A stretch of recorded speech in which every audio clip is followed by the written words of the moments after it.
il faut bien comprendre que la loi de finances pour 2021 est un peu atypique parce que au cours de l'année 2020, du fait de l'épidémie, nous avons eu différentes lois de finances rectificatives où on a essayé d'adapter le budget et des dispositions fiscales en fonction de la situation sanitaire.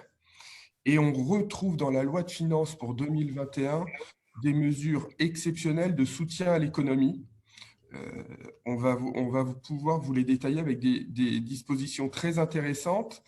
Et l'élément également phare, on verra l'évolution en matière d'imposition sur les bénéfices, c'est-à-dire que malgré la pandémie, on continue une baisse de l'impôt société et puis on verra une adaptation en matière d'impôts locaux, notamment pour les entreprises, pour pouvoir bénéficier de dispositions plus intéressantes au regard des outils de production et de la réduction d'impôts, ou du moins de la baisse de la pression fiscale au niveau des impôts locaux. Dernier élément dont on regardera, et c'est aussi une adaptation liée à la pandémie, c'est une accélération du digital et des relations avec l'administration fiscale, donc l'instauration de la facturation électronique obligatoire. Alors, c'était déjà prévu, mais là, ça va nettement plus vite. On le constate avec l'administration fiscale. La pandémie et le fait que le courrier et les contrôles fiscaux aient cessé ont permis de développer, on va dire, une relation digitale encore accrue, et la facturation électronique va dans ce sens-là. Voilà, donc je vais passer la parole à Erkan qui va nous parler de la première disposition concernant la réévaluation libre des actifs. Tout de coup, c'est à vous. Merci, bonjour à tous, Toutko Erkan. Je vous souhaite à tous une très bonne année, qui commence d'ailleurs avec de bonnes nouvelles fiscales, puisque comme l'a dit Maître Benayoun, il y a des mesures de soutien à l'économie qui ont été votées récemment. Je vais vous présenter deux d'entre elles. Donc la première, c'est la neutralisation fiscale de la réévaluation libre des actifs. La réévaluation libre des actifs est une technique en fait qui est déjà permise. Elle permet en fait de refléter la valeur réelle des biens qui composent l'actif d'une entreprise. Toutefois, la mesure, le dispositif actuel, enfin ancien plutôt, pardon, entraînait une taxation en fait de l'écart entre la valeur nette comptable et la valeur réévaluée, qui est portée en fait à la valeur actuelle des biens. Aujourd'hui, donc l'article 31 de la loi de finances permet aux entreprises qui souhaiteraient réévaluer l'ensemble des actifs corporels et financiers de bénéficier d'une neutralisation fiscale. Donc, il y a deux mesures différentes, un sursis d'imposition et un étalement de la plus-value. Le sursis d'imposition va être appliqué en fait lorsque les immobilisations réévaluées sont des immobilisations non amortissables. Dans ce cas de figure, il ne va pas du tout y avoir d'imposition. Il va y avoir un sursis en fait sur l'écart entre la valeur nette dans les comptes et la valeur réévaluée. Toutefois, l'administration, enfin l'entreprise qui a recours à la réévaluation va être imposée le jour de la cession en fait des immobilisations non amortissables, et le montant de la plus-value sera calculé par référence à la valeur qu'avaient ces biens dans les comptes de l'entreprise avant la réévaluation.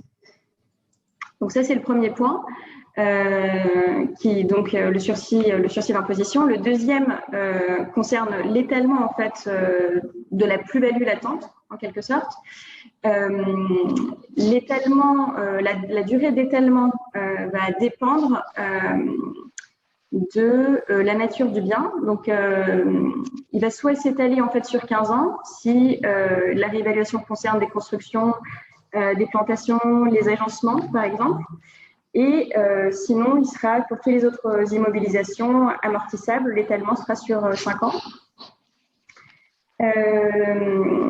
Si l'entreprise cède en fait les immobilisations amortissables dans le durée de 15 ans ou 5 ans selon le cas, il va falloir réintégrer en fait les montants qui n'auront pas été imposés. Donc, ce dispositif qui est temporaire et optionnel est applicable à partir des exercices clos au 31/12/2020. Donc, si votre entreprise a un exercice calé sur l'année civile, elle va pouvoir, par exemple, au titre de l'année 2020, bénéficier de cette option. Voilà pour la première mesure. Alors, du coup, je vais intervenir. Ce qui est important, parce que c'est une disposition qui intéresse beaucoup les chefs d'entreprise, c'est qu'aujourd'hui, avec la pandémie, on a un certain nombre de bilans d'entreprises qui sont dégradés. Or, on a des actifs qui ne sont pas à leur valeur réelle. Donc, cette disposition va permettre à des entreprises de réévaluer leurs biens et de les mettre en concordance avec la valeur réelle, tout en ayant une fiscalité adoucie lorsqu'on parle d'immobilisation amortissable. Et alors, l'immobilisation amortissable, par définition, on va dire que c'est l'immeuble. La non amortissable, c'est le terrain ou des valeurs mobilières. Élément important qui a été souligné, c'est qu'on ne parle que de réévaluation des immobilisations corporelles et financières.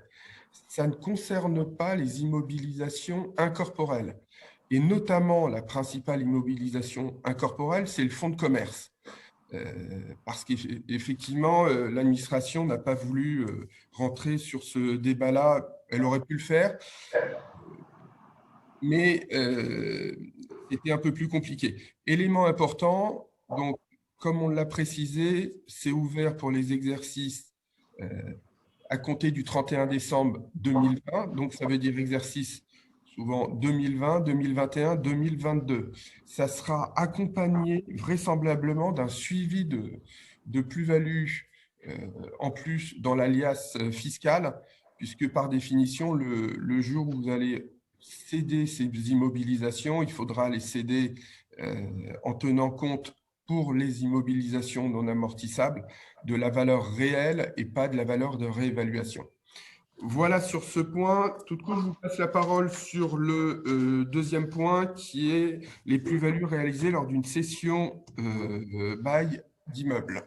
Oui. Alors, le législateur… À la page suivante. Voilà. Voilà, compte tenu du contexte, le législateur a décidé d'activer un mécanisme. C'est la cession en fait par une entreprise d'un immeuble à une société de crédit bail. Elle avait été mise en place en fait suite à la crise financière de 2008 et elle est réintroduite pour les cessions qui sont réalisées à compter du 1er janvier 2021 jusqu'au 31 décembre 2022. Cette mesure est très avantageuse dans la mesure où l'entreprise va pouvoir disposer en fait d'une trésorerie en raison de la cession en fait d'un immeuble dont elle disposait et qu'elle va en plus de ça bénéficier en fait d'une sorte d'allègement fiscal. C'est également un étalement sur 15 ans. Donc soit un étalement en fait de la plus-value de cession sur 15 ans, soit sur la durée du crédit bail. Donc le fonctionnement du crédit bail, pour rappel, consiste en fait à céder un immeuble à un crédit bailleur et vous avez l'entreprise est crédit preneur et elle peut exercer une option d'achat à la fin en fait de ce contrat de crédit bail, de telle sorte qu'elle va garder, qu'elle va retrouver en fait la propriété de l'immeuble qu'elle a cédé à l'entreprise de crédit bail. Dans le même temps, elle va pouvoir en fait déduire les loyers qu'elle versera au crédit preneur.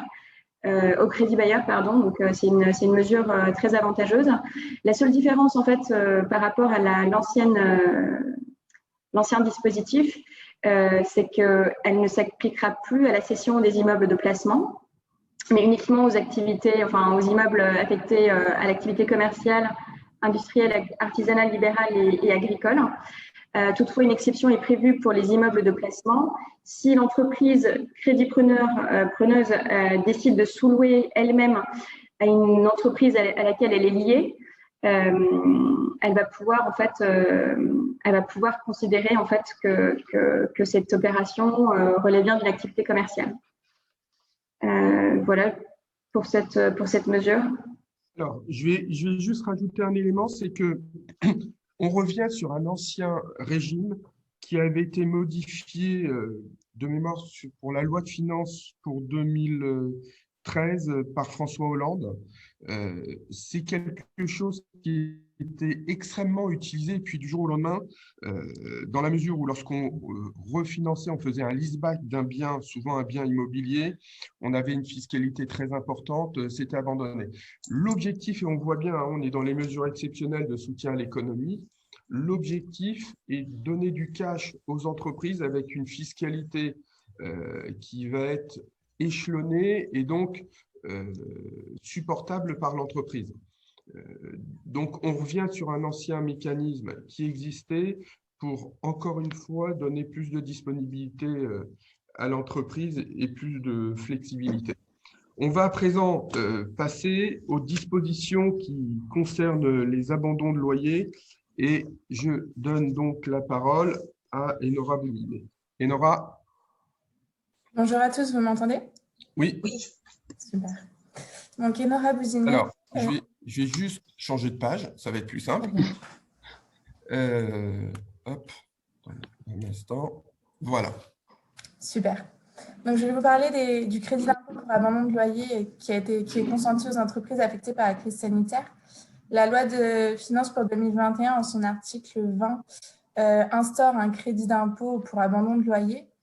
Alors, quels sont les bailleurs qui sont concernés? Ce sont aussi bien les particuliers que les entreprises, les personnes morales, sauf bien évidemment les entreprises au 31 décembre 2019 qui sont en difficulté au regard de la réglementation européenne ne pourront pas en bénéficier.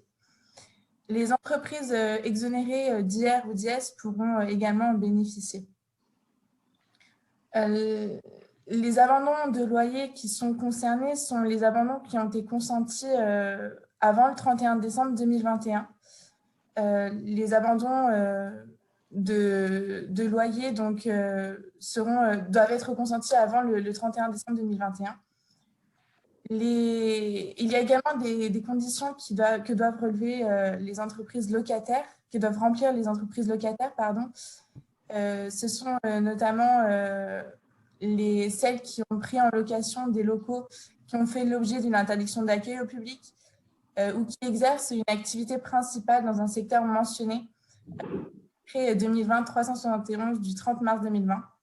On parle notamment des secteurs dans les téléphériques, le secteur de l'hôtellerie, et les cafétérias ou les campings. Les entreprises doivent également remplir la condition de moins de 5 000 salariés. Les entreprises qui ont plus de 5 000 salariés ne pourront pas bénéficier de ce crédit d'impôt. Toutefois, les associations ne doivent pas, enfin, cette condition ne s'applique pas aux associations. Les associations doivent remplir deux autres conditions. Elles doivent être assujetties aux impôts commerciaux et employer au moins un salarié pour pouvoir bénéficier de ce crédit d'impôt. Et la troisième condition que doivent remplir les entreprises locataires est bien évidemment qu'au 31 décembre 2019, elles ne doivent pas être en difficulté au sens de la réglementation européenne et ni en liquidation judiciaire au 1er mars 2020. Comment s'applique et comment est calculé le crédit d'impôt? Le crédit d'impôt est finalement égal à la moitié, donc à 50% de la somme totale des abandons de loyer. Et finalement, il y a une exception pour les entreprises locataires dont l'effectif excède 250 salariés. Le montant de l'abandon consenti par le bailleur sera retenu à hauteur de ces 2/3 seulement. Finalement, le crédit d'impôt est limité de fait à 33,33% des sommes abandonnées. Par ailleurs, le crédit d'impôt qui sera accordé ne peut pas excéder le plafond de 800 000 € par abandon de loyer.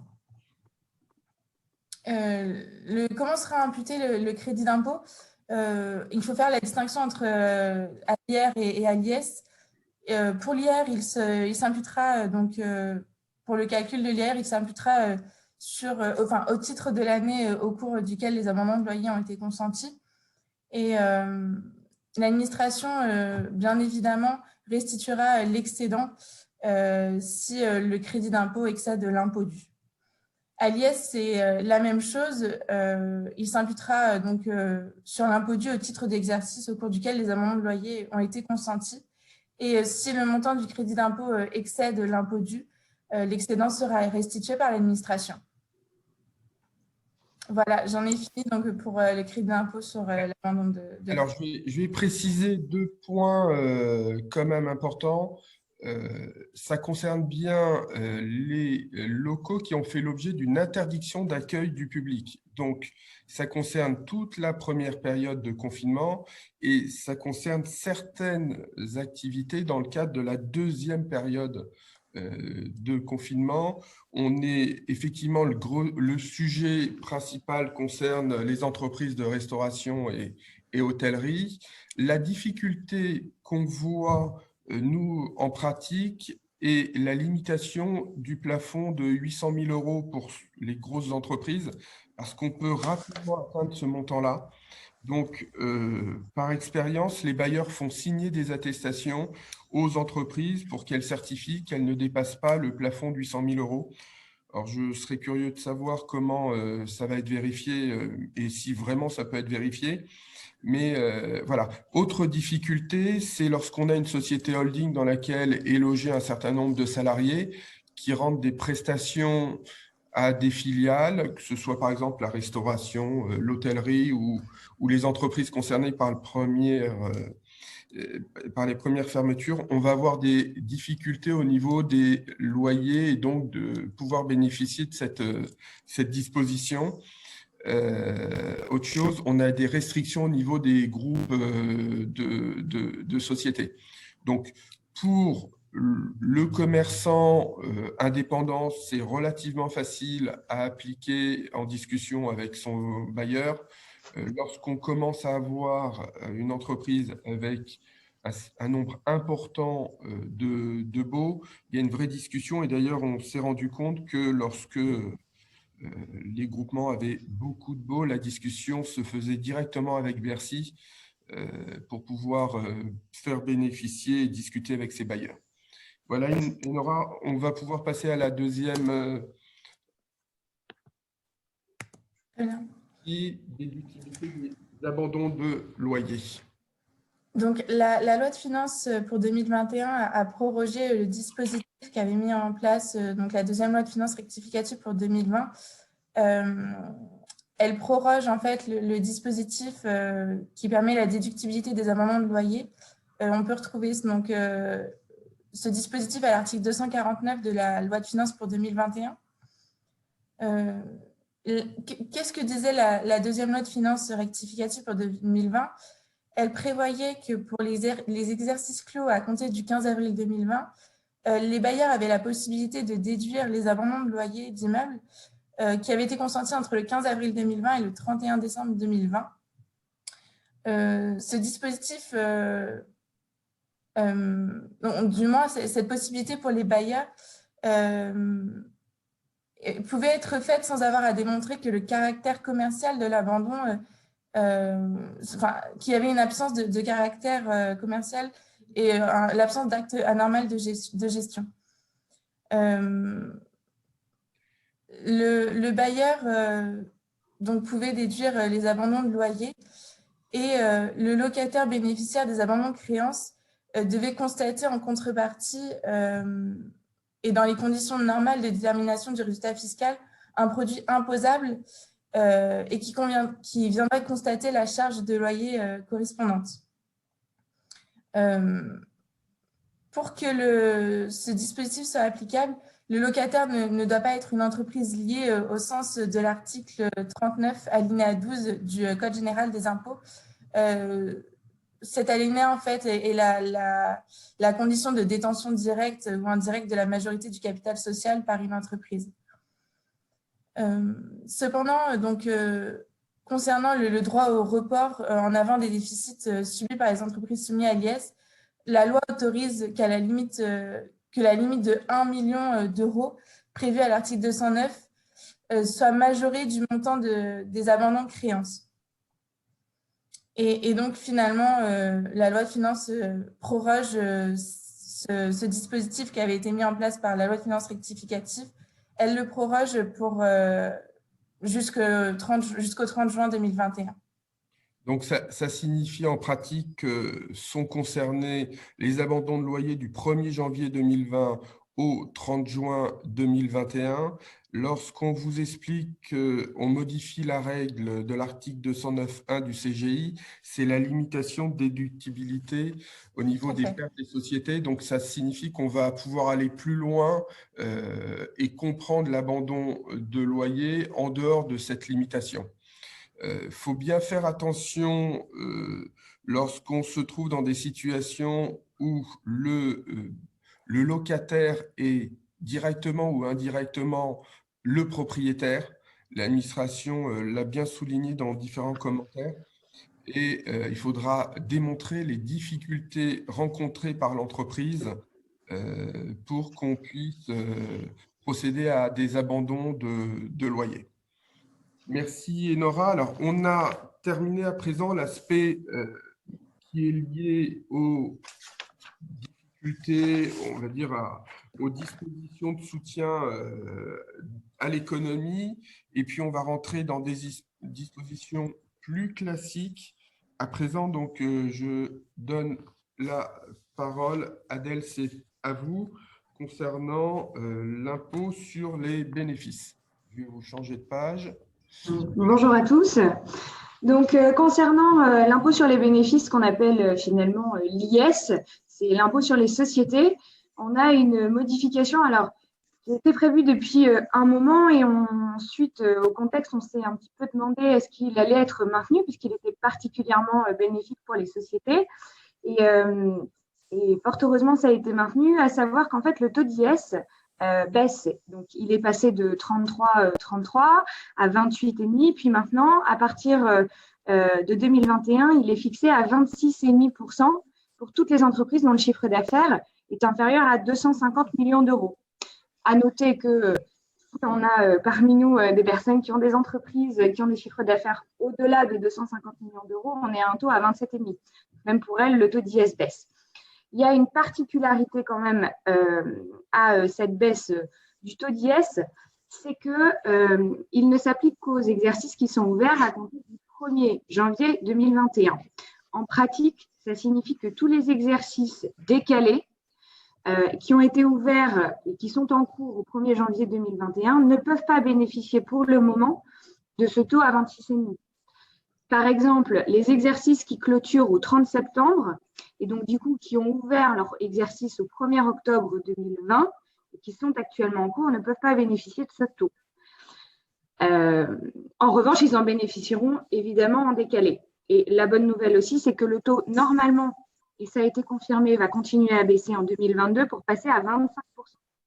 Donc ça, c'est une mesure très, très importante en fiscalité des sociétés, puisqu'on voit que finalement, autant tout ce qui est lié à l'impôt sur le revenu augmente généralement au fur et à mesure des années. À l'inverse, le taux d'IS baisse, ce qui rend évidemment les sociétés françaises assez concurrentielles. Enfin, commence à rendre les sociétés françaises assez concurrentielles, puisque la fiscalité des sociétés commence un petit peu à diminuer. Donc, on a le taux d'IS entre guillemets classique et on a un taux d'IS réduit.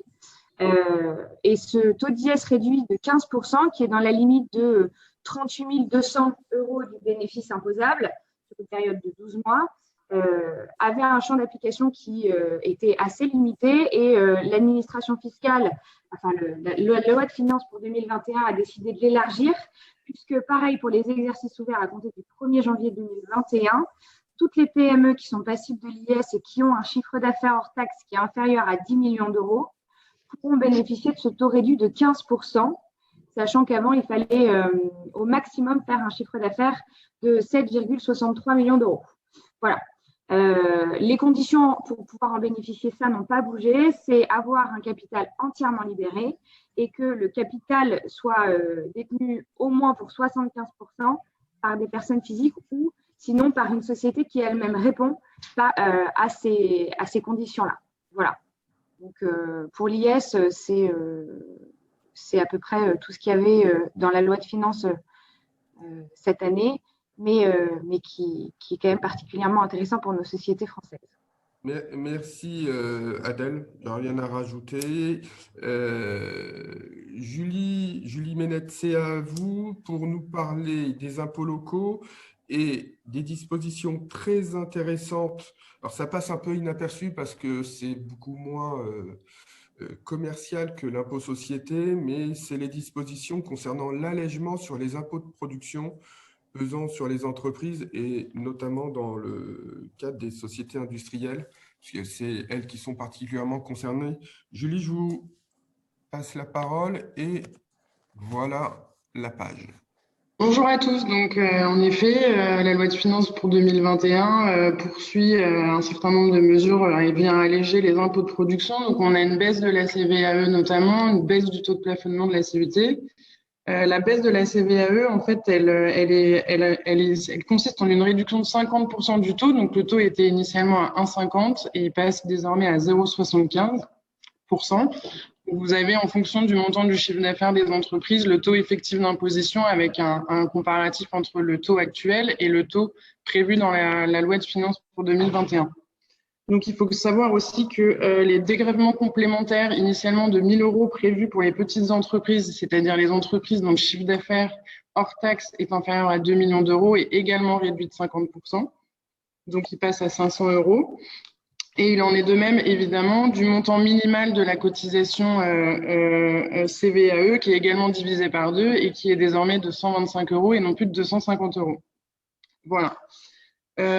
Pour ce qui est de la CET, désormais, le taux de plafonnement de la CET n'est plus de 3%, mais de 2% de la valeur ajoutée, sachant que l'excédent peut toujours faire l'objet d'un dégrèvement sur demande du redevable. Voilà, rien de plus particulier sur cette mesure.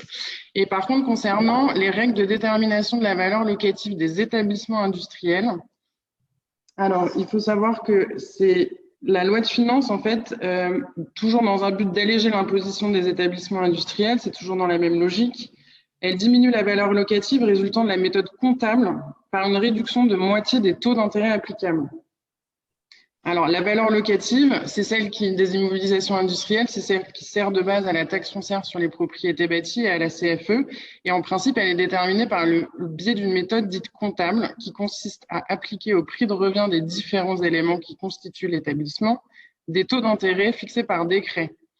Donc, jusqu'à présent, ces taux étaient fixés à 8% et 12%, et ils se passent désormais à 4% et 6%, sachant que 4% c'est pour les sols et les terrains, et 6% c'est pour les constructions et les installations foncières.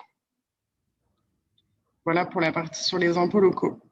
Merci Julie. Je rajouterai, je préciserai, ce sont vraiment des dispositions importantes parce que l'allègement des impôts de production améliore la compétitivité des entreprises et c'était le souhait du gouvernement de permettre aux industriels qui sont concernés, et ils sont nombreux, de pouvoir avoir un gain de compétitivité par rapport à des sociétés étrangères. Donc, cette disposition va dans le bon sens. On continue, Julie, avec vous, puisque vous allez nous parler de la TVA et certaines dispositions. Pas mal de mesures intéressantes en matière de TVA. Je pense que entre guillemets, la plus intéressante, c'est celle qui prévoit un régime optionnel de groupe TVA qui pourrait s'appliquer à partir du 1er janvier 2023. Donc, en fait, la loi de finances pour 2021 instaure à compter du 1er janvier 2023 un régime de groupe pour la TVA en transposant en droit interne en fait des dispositions qui étaient prévues dans la directive TVA. Donc, ça consisterait à constituer ce qu'on appellerait un assujetti unique, ou groupe TVA, et ce serait possible pour tous les secteurs d'activité sans aucune restriction, et ça aurait notamment pour conséquence l'effacement total des transactions économiques entre les membres du groupe au regard de la TVA. Donc, les entreprises intéressées auront la possibilité d'exercer l'option dès le 1er janvier 2022 pour une entrée en groupe au 1er janvier 2023. Alors, il faut savoir que les personnes qui pourront demander à constituer un groupe TVA sont les assujettis en France qui ont le siège de leur activité économique ou un établissement stable en France, et qui, bien que juridiquement indépendantes, sont étroitement liées entre elles sur les plans financiers, économiques et de l'organisation. Il faut savoir que ces liens financiers, économiques et organisationnels sont exigés de manière cumulative et devront exister lors de l'exercice de l'option, donc à compter du 1er janvier 2022, et de manière continue pendant toute la période couverte par la demande. Alors, pour ce qui concerne les liens entre les membres du groupe sur le plan financier, on considère que sur le plan financier, les assujettis contrôlés en droit, directement ou indirectement par une même personne, sont liés entre eux. Il s'agit notamment de détenir plus de 50% du capital social ou plus de 50% des droits de vote. Et pour les liens entre les membres sur le plan économique et de l'organisation, on considère que les membres sont liés sur ces niveaux-là. Sur le plan économique, les assujettis qui exercent soit une activité principale de même nature, soit des activités qui sont interdépendantes, complémentaires ou qui poursuivent un objectif économique commun, ou alors encore une activité réalisée en totalité ou en partie au bénéfice des autres membres du groupe. Alors, en pratique, les différentes entités du groupe TVA sont libres de fixer le périmètre du groupe et de choisir d'y inclure ou non certains membres. Donc, il pourra y avoir plusieurs groupes de TVA constitués, créés au sein d'un même groupe économique. Alors, l'assujetti unique ou groupe TVA, il est créé sur une option pour une période obligatoire de 3 ans. L'option devra être formulée pour le groupe au plus tard le 31 octobre de l'année qui précède son application. Donc concrètement, pour une entrée en vigueur du dispositif au 1er janvier 2023, les entreprises vont pouvoir exercer l'option à compter du 1er janvier 2022 et jusqu'au 31 octobre 2022. Voilà. Donc l'option couvrira obligatoirement une période de 3 années civiles, pendant laquelle le périmètre du groupe a vocation à rester stable. En effet, le dispositif prévoit que le périmètre du groupe doit rester relativement figé et que l'introduction d'un nouveau membre pourra intervenir vraiment sous condition. Bien entendu, l'assujetti unique aura un numéro d'identification à la TVA et sera seul tenu de la souscription des déclarations TVA pour le groupe. Et chaque membre du groupe devra constituer un secteur d'activité au sens de la TVA. À compter de leur entrée dans le groupe, les membres en fait de l'assujetti unique ou du groupe TVA seront plus assujettis au sens de l'article 256 du CGI et n'auront donc plus d'obligations déclaratives en matière de TVA. Donc, ils devront évidemment continuer à respecter toutes leurs obligations d'ordre comptable, ça ne les exonère absolument pas, bien entendu, et ils resteront évidemment solidairement tenus au paiement de la TVA et le cas échéant des intérêts de retard, majoration et amendes correspondants, dont l'assujetti unique sera redevable à hauteur évidemment de la proportion dans le capital.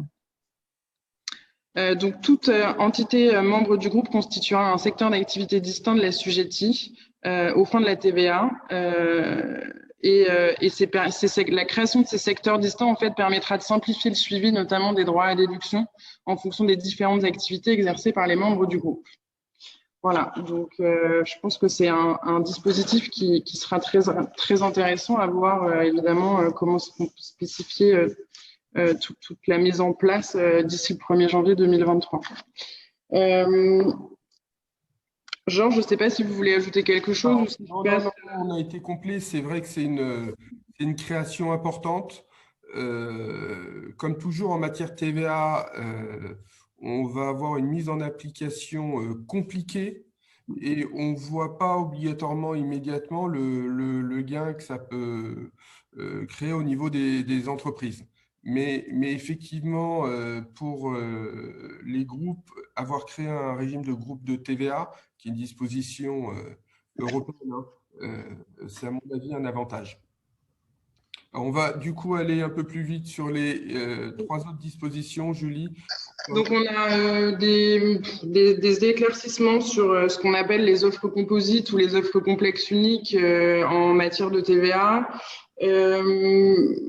En fait, c'est les opérations qui regroupent différentes opérations soumises à différents taux de TVA notamment, et qui constitue ce qu'on appelle une opération unique. Donc, la loi de finances prévoit notamment, pour simplifier, que lorsque l'opération comprend des éléments relevant de taux différents, ce sera le taux applicable le plus élevé qui s'appliquera. Voilà. Sinon, la loi de finances pour 2021 a reporté l'entrée en vigueur du régime de TVA en matière de commerce électronique. Donc, initialement, ça devait être au 1er janvier 2021 et c'est finalement reporté au 1er juillet 2021.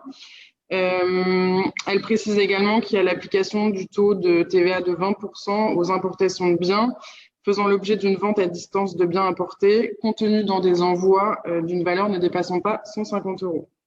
Et finalement, toujours dans la logique de soutien et de crise sanitaire actuelle, le taux de 0% s'applique aux tests et aux vaccins contre la Covid. Donc, ça concerne tous les tests qu'on connaît, les PCR, les antigéniques et les sérologiques.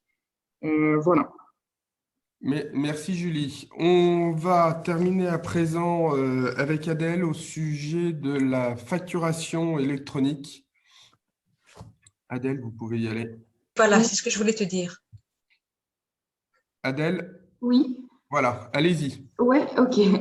Donc, la loi de finances, rapidement, en fait, a prévu la possibilité pour le gouvernement de prendre par ordonnance en 2021 des mesures qui vont permettre la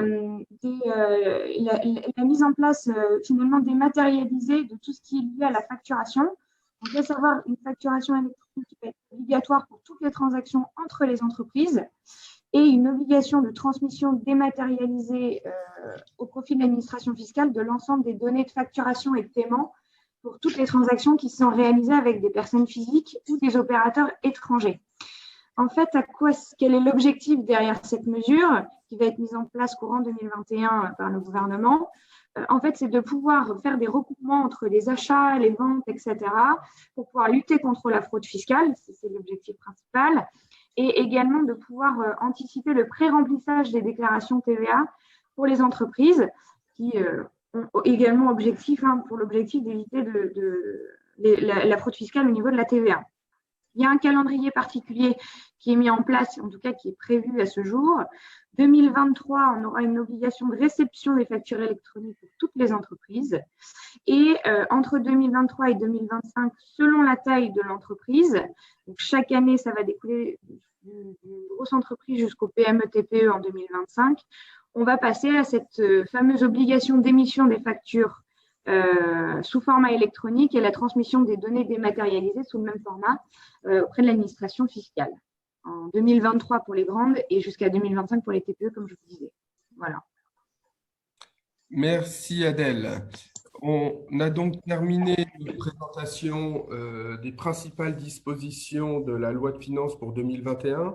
Bien évidemment, une loi de finances donne lieu à un certain nombre de textes qui vont venir préciser la mise en application des dispositions. Il faut s'attendre à ce que les textes arrivent à compter du mois de mars et des fois prennent beaucoup plus de temps. Donc voilà, les membres du cabinet d'avocats CBA sont à votre disposition et puis on vous retrouve bientôt pour un autre webinaire